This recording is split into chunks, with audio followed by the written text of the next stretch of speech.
Coba kita bahas kisah apa sing alim berjanji.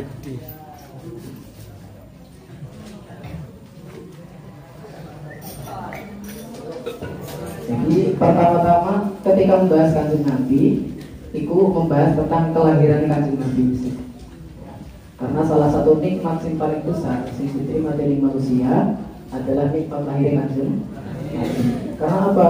Dengan lahir Kanjeng Nabi turunlah syariat, sehingga kita bisa tahu Tuhan kita itu Gusti Allah. Kita bisa tahu bahwa kita itu diwajibkan sing arane salat, diwajibkan sing arane zakat. Kita dikasih tahu berita-berita tentang malaikat, para rasul-rasul Allah, kitab-kitab Allah dan lain sebagainya. Maka dari itu kelahiran Kanjeng Nabi itu adalah salah satu nikmat yang paling besar yang diterima oleh manusia.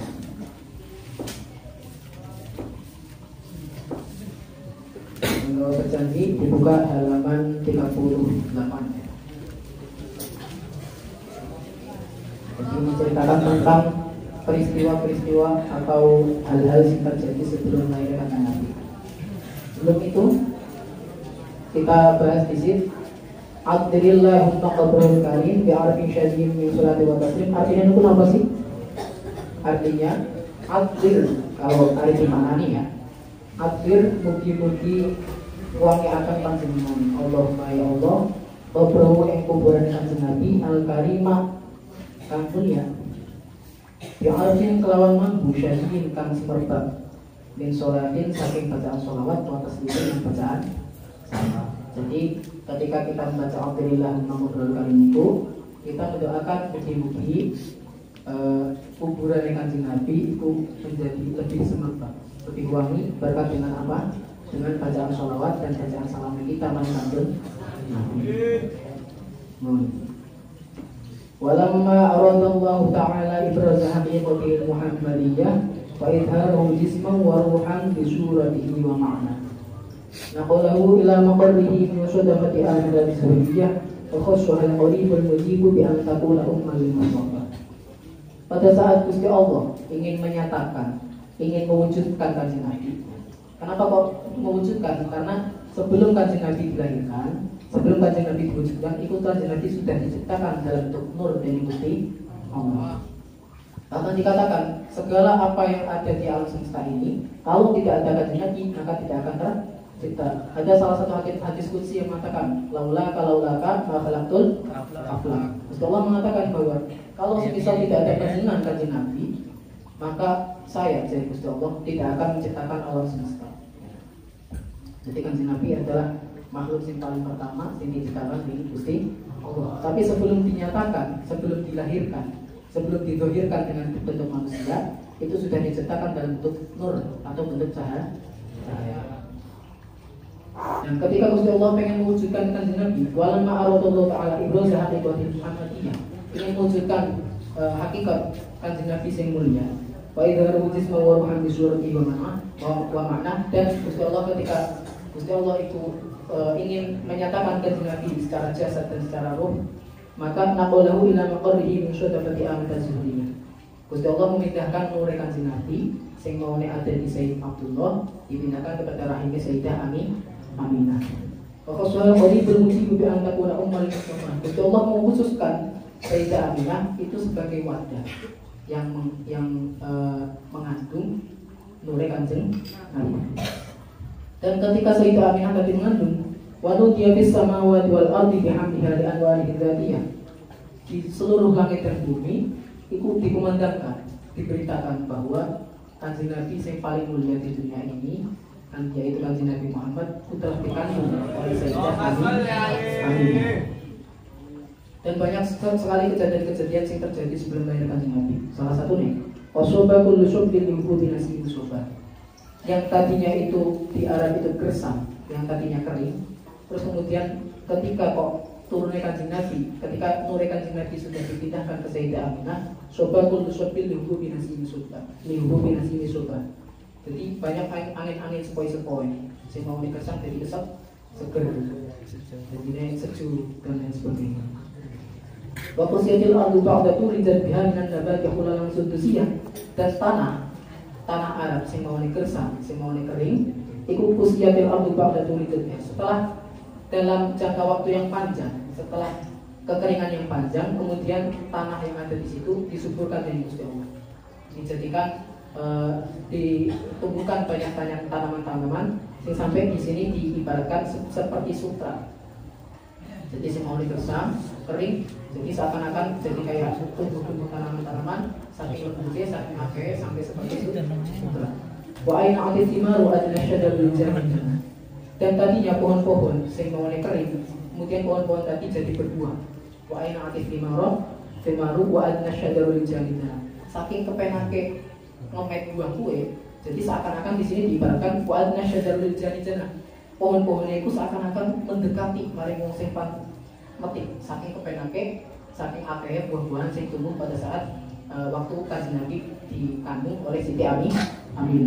Wa tabat bihamdihi kullu dabbatil Quraisy bi fiswahil al-sunnah al-arabiyyah.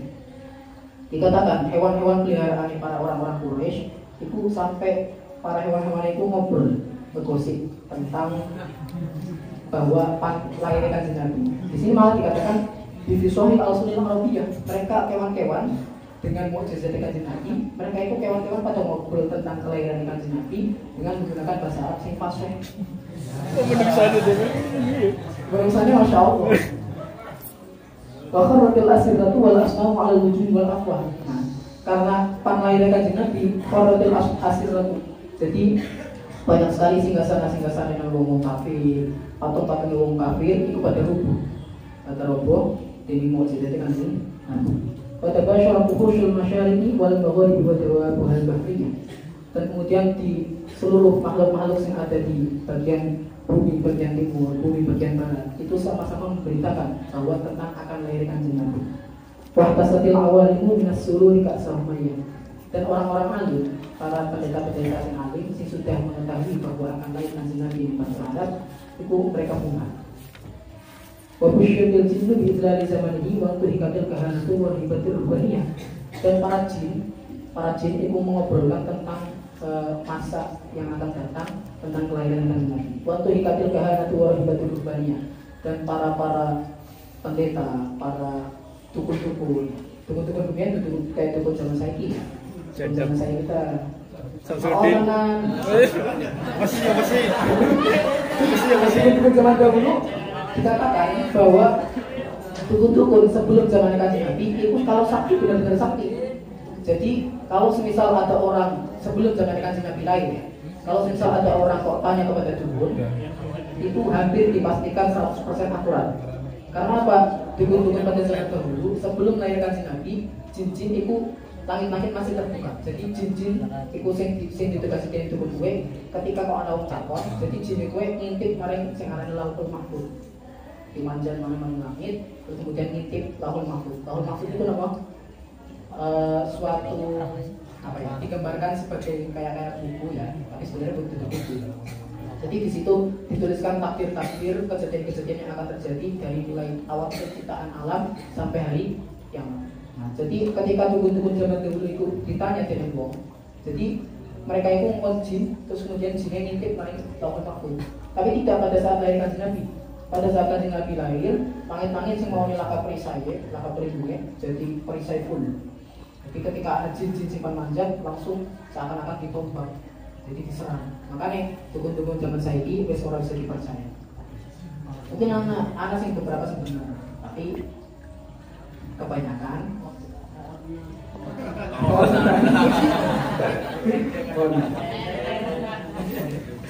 itulah wa umiyatu fil manami faqila laha innaki qad hamalti bi sayyidil khairil bariyah.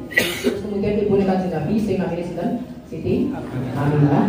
Itu beliau ditekani ning mimpi, ditekani wong ning mimpi, diimpeni bahwa dikatakan faqila laha innaki qad hamalti bi sayyidil alamin wa khairil bariyah. Bahwa panjenengan Siti Aminah itu lagi mengandung mulia-mulia ibu Sayyidil Alamin. Sayyidil Alamin berarti bose alam semesta, singgahnya alam semesta, wakil bariyah, dan sebagus-bagusnya manusia. Terus kemudian orang yang ada di dalam mimpi itu berkata lagi, wasamni ila wadaihi Muhammadan di adamu satu. Dan kemudian ketika anak yang kamu kandung lahir, kemudian namakanlah dengan nama Muhammad, karena nantinya anak yang akan dilahirkan oleh kamu itu nanti akan menjadi orang-orang yang terpuji, menjadi orang yang terpuji. Karena apa? Muhammad itu isim maf'ul. Muhammad isim maf'ul. Fi'il apa? Hamada yuhammidu, tahmidan, tahmidatan, tahmadan, ihmadan, muhammadan, wa huwa Muhammadun, wa dzaka Muhammadun. Jadi kanjeng Nabi itu sudah ditentukan namanya sejak zaman dahulu. Dan banyak sekali kejadian-kejadian yang lain yang terjadi di saat kelahiran kanjeng Nabi. Bisa dibuka di halaman 42 ya. Wadana inda wiladati khawaribu wa khawaribu ghaibiyah. Kanjeng Nabi itu lahir pada tanggal berapa? 12 Rabiul Awal tahun Gajah. Nah, pada saat lahir kanjeng Nabi itu banyak sekali terjadi peristiwa-peristiwa, kejadian-kejadian yang aneh. Khawaribu wa khawaribu ghaibiyah. Peristiwa-peristiwa dan kejadian-kejadian yang aneh. Sebagai apa? Irhasun li nubuwwatihi wa i'laman bi annahu mukhtarullah ta'ala wa mustafa. Sebagai irhas. Apa itu irhas? Wonten sing tahu irhas? Kejadian-kejadian yang aneh, hal-hal yang hebat yang terjadi pada seorang calon nabi sebelum jadi nabi. Kalau sudah menjadi nabi namanya mukjizat. Kalau untuk para wali namanya karomah. Beda-beda ya. Kalau untuk para orang-orang pendosa tapi kok mendapatkan hal yang istimewa, maka arahnya istidraj. Nah, ini kejadian-kejadian yang terjadi pada saat kanjeng Nabi lahir itu disebut sebagai irhas wa i'laman bi annahu mukhtarullah ta'ala wa. Dan sebagai pemberitahu, sebagai pengumuman bahwa kanjeng Nabi yang lahir ini adalah orang yang terpilih dari Gusti Allah. Fazidati sama uhibdu wa rudda an hal maradatu wa da'un nufusi syaitaniyah. Seperti yang saya katakan tadi, sebelum kanjeng Nabi lahir, jin-jin setan-setan itu bebas keluar masuk langit, naik turun langit itu bebas. Tapi pada saat kanjeng Nabi lahir, zidati sama uhibdu, langit sing mau ngelak perisai ditambahi full armor. Semua setan-setan keluar masuk ke pena, kemudian langitnya jadi full armor. Makanya setannya sudah bisa masuk. Walau kean hal malam itu ada untuk syaitannya. Setan-setan dan jin-jin sing pan masuk maning langit itu dicegah. Walau jamaah terjumun nayyirati. Walau jamaah terjumun nayyirati kullu rajulin fi halin arqam. Terus kemudian setan-setan yang mau naik kaki itu dirajam, dilepai tembak pompa sing berasal dari neraka, tembak sing berasal dari api dan lain sebagainya. Jadi kayak dipanah semua. Selain diperisai juga ada serangan, attack, physical attack. Di ibaratnya mobil action kayak nganggone gen armor. Kayak mobil action banget, gen armor ya. Jadi kan armor itu ketika diserang, jadi memberikan pilih. Nah ini sama. Ketika gila. Kasih balas bagi gambar ya. Itu bebas ya sih, pasti ngerti kan. Jadi ketika jin-jin dan setan-setan mempan manjat itu diserang. Selain armor kuat, serangannya juga kuat. Wa tadallat ilaihi sallallahu alaihi wasallam al-arjul fihriyah.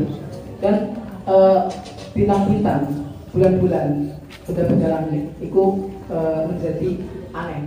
Jadi seakan-akan menunjukkan tentang kelahiran kanjeng Nabi. Wastanarat binuriha wa hadil haram wa rubah. Dan rumah-rumah yang ada di tanah haram itu menjadi bersinar, mencorong. Padahal lahir kanjeng Nabi itu waktu bengi, tapi pada saat kanjeng Nabi lahir seakan-akan bersinar. Wa kharaja ma'ahu nurun adha'at lahu usul syamil qaisariyah. Dan bersamaan dengan lahir kanjeng Nabi, itu keluar suatu cahaya, sing cahayanya tadi sampai ke kerajaan-kerajaan Syam. Syam itu kalau zaman sekarang Irak ya. Sedangkan Irak, antara Irak dengan kota Mekah itu jaraknya seakan-akan kayak dari Jakarta Surabaya, kira-kira 500 km. Jadi pada saat bersamaan dengan lahir kanjeng Nabi, itu mencorong suatu sinar sehingga sampai kerajaan Syam. Fara'aha man bibitohi man kata dalam Madinah. Orang-orang yang ada di sekitar kota Mekah, orang-orang yang ada di dalam Mekah itu melihat sinar tadi. Jadi sinar mencorong.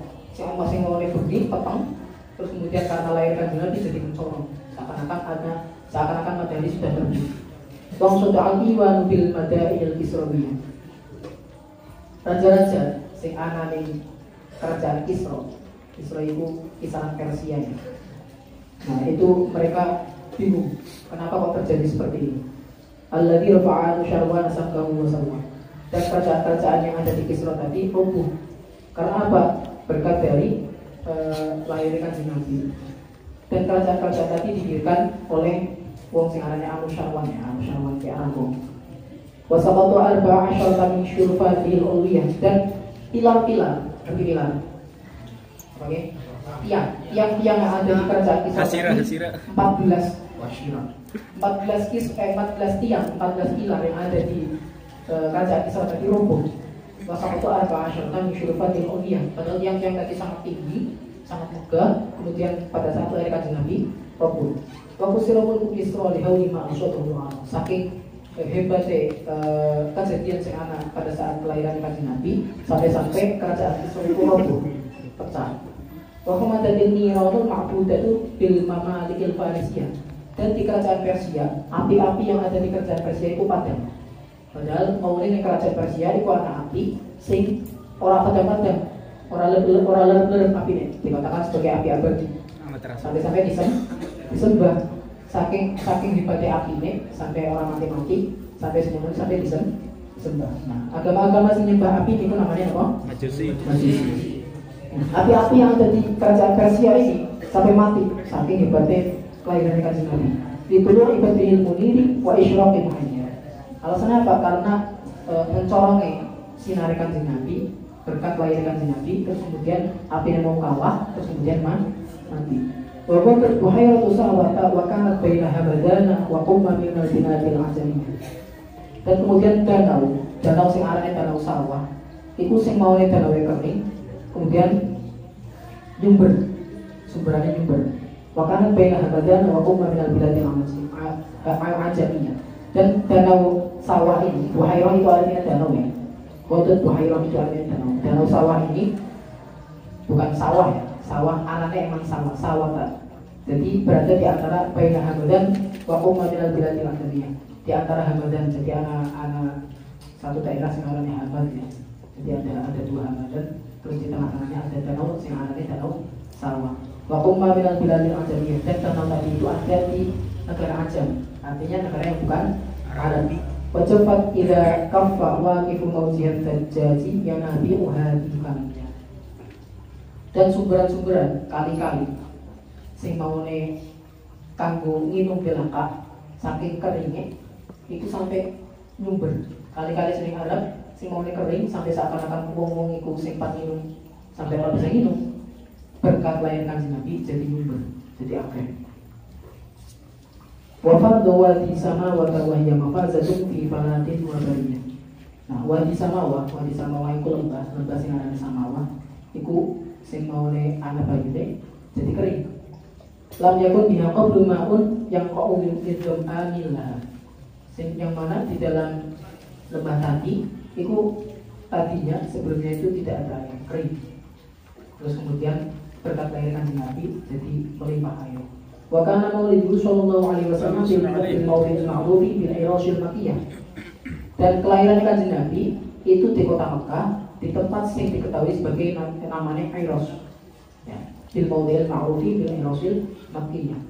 Kelahiran Kanjeng Nabi itu di satu tempat yang diketahui namanya Iros di kota Mekah. Wal baladil ladzi la yu'dadu syajaruhu wa la yuhtalafu. Dan berada di kota, di suatu daerah yang mana pohon-pohonnya itu tidak ditebang. Jadi yang Mekah itu meskipun pohonnya kering itu ora ditebang.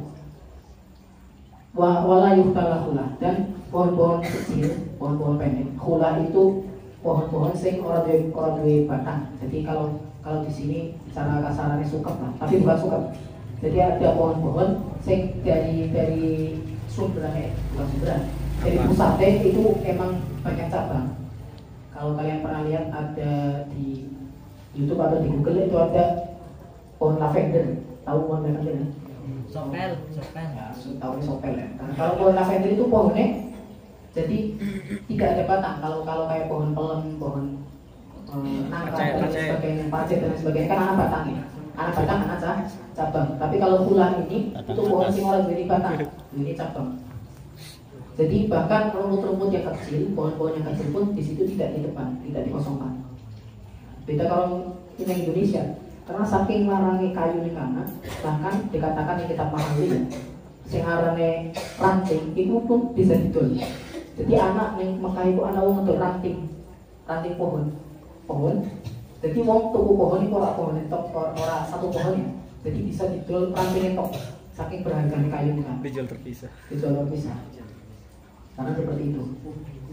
Waktu rifa fi ami wiladatihi wa fi syahriha wa fi yawmiha ala aqwali lil ulama al-marwiyah. Dan para ulama itu berbeda pendapat tentang tanggal lahir Kanjeng Nabi. Warajihu annaha ubayna badrin yaumal itsnaini tsani asyar syahr rabiul awwali min amil fi'il alladhi saddahu Allahu 'anil harami wa amali. Tapi pendapat yang paling masyhur, yang paling unggul itu adalah pendapat yang mengatakan bahwa lahir Kanjeng Nabi itu pada sebelum fajar. Ubayna badrin itu berarti setitik sebelum fajar pas. Ubayna badrin yaumal itsnaini pada hari Senin tsani asyar syahr rabiul awwali tanggal 12 bulan Rabiul atau bulan Mulud. Nah, makanya malam-malam ini kita merayakan bulan Mulud dengan melaksanakan makanan. Itu kan menghormati lahir Kanjeng Nabi. Yang mana pendapat yang paling kuat mengatakan lahir Kanjeng Nabi itu lahir pada tanggal 12 Rabiul Awal. Tahunnya tahun nomor tahun enggak? Jadi ada sejarahnya. Mengapa kok disebut tahun raja? Dikatakan pada saat zaman dulu itu ada raja Kristen, bukan Kristen, raja penyembah berhala yang namanya Abroha. Jadi Raja Abroha itu dikatakan dari zaman dahulu Ka'bah itu sudah ada. Jadi Ka'bah dari zaman sebelum Kanjeng Nabi itu sudah ada. Bahkan dari zaman Nabi Adam itu sudah ada singaran Ka'bah. Tapi pada saat zaman Nabi Nuh, ketika terjadi banjir bandang, saking dahsyatnya banjir, kalau Ka'bah sing mau ning bumi diangkat maring langit, ditokon ning langit kepitu. Dikatakan kalau nggak salah nih kita kasih kalau nggak salah itu ada dikasih mengatakan bahwa Ka'bah sing tadi di bumi tadi ketika terjadi bencana pada saat zaman Nabi Nuh, Ka'bah diangkat ditokon ning langit itu. Nah ning langit itu mau Ka'bah dienggo kanggo tawaf orang lain. Nah kemudian pada saat zaman Nabi Ibrahim, kemudian Kanjeng Nabi Ibrahim dikengken bangun kembali Ka'bah sing mau diangkat. Nah, jadi sebelum Kanjeng Nabi tidak ada Ka'bah. Nah Raja Abroha ini dia itu iri mereka Ka'bah. Kenapa kok Ka'bah itu sangat ramai? Kenapa kok Ka'bah sangat populer? Nah kemudian Raja Abroha itu membangun suatu monumen yang sangat megah kanggo nandingi Ka'bah. Tapi meskipun sudah dibangun monumen yang sangat megah, tetap orang bisa nandingi kemasyhuran Ka'bah, kepopuleran Ka'bah. Terus kemudian karena Abroha ini iri, kemudian Raja Abroha pengen nyerang Ka'bah, pengen menghancurkan Ka'bah. Raja Abroha mengerahkan berapa ribu pasukan sing membawa pasukan namanya pasukan gajah. Nah, dikatakan pada saat itu penjaga Ka'bah pada saat itu bernama kakek Kanjeng Nabi yang namanya Abdul Muthalib. Jadi dikatakan Sayyidina Abdul Muthalib itu beliau punya banyak onta sing digembalakan ning perake Ka'bah. Terus kemudian ketika beliau mendengar ada berita bahwa ada raja sing nyerang Ka'bah, itu beliau ora kok bersuara kepada masyarakat kamu menyelamatkan Ka'bah ora. Malah beliau itu giring onta-ontanya diselamatkan efek aja kena amukannya Raja Abroha. Terus kemudian orang mesti takut, kenapa kok sampean ora pengen menyelamatkan Ka'bah? Nah terus kemudian dijawab dari Sayyidina Abdul Muthalib, Ka'bah itu kan dekane Gusti Allah, sing dekane nyongkak onta. Makanya sing tak selamatkan onta. Itu kalau nggak salah ada di kitab Nurul Yakin ya. Kalau kalian ngasih kitab Nurul Yakin itu ada cerita. Jadi Sayyidina Abdul Muthalib itu sampai orang sing takon heran, kenapa kok Ka'bah sing merupakan bangunan suci, bangunan sing disucikan, sing populer, sing untuk ibadah orang-orang. Kenapa kok Abdul Muthalib itu orang melu membela Ka'bah? Kenapa? Nah, pada ditakoni kayak Ka'bah itu dekene Gusti. Ya, makanya engko bakal dilindungi ning sing duwe. Temenan. Setelah itu pada saat Raja Abroha mau sampai Ka'bah, Gusti Allah mengirimkan burung namanya burung ababil. Burung ababil tadi membawa batu-batu dari neraka. Ayatnya apa? Alam tara kaifa fa'ala rabbuka bi ashabil alam yaj'al kaidahum fi tadlil. Jadi mereka itu seakan-akan dijadikan kayak tersesat, dibutakan. Wa arsala 'alaihim thayran ababil. Terus kemudian Gusti Allah mengutus burung sing namanya burung ababil. tarmihim bi hijaratin min sijilin faja'alahum ka'asfin ma'kul. Burung-burung ababil tadi melempari mereka pasukan-pasukan Raja Abraha dengan batu-batu dari neraka. Terus kemudian saking dahsyatnya batu gue, pasukan Raja Abraha mau seakan-akan kayak godong sing dipangan ular, bulung-bulung, brul. Saking dahsyatnya waktu-waktu sing kawitin bulung ababil. Nah, pada saat itu menjelang beberapa bulan kemudian lahirlah Kanjeng Nabi. Maka dari itu tahun Kanjeng Nabi lahir itu disebut sebagai tahun untuk sementara segitu mawon.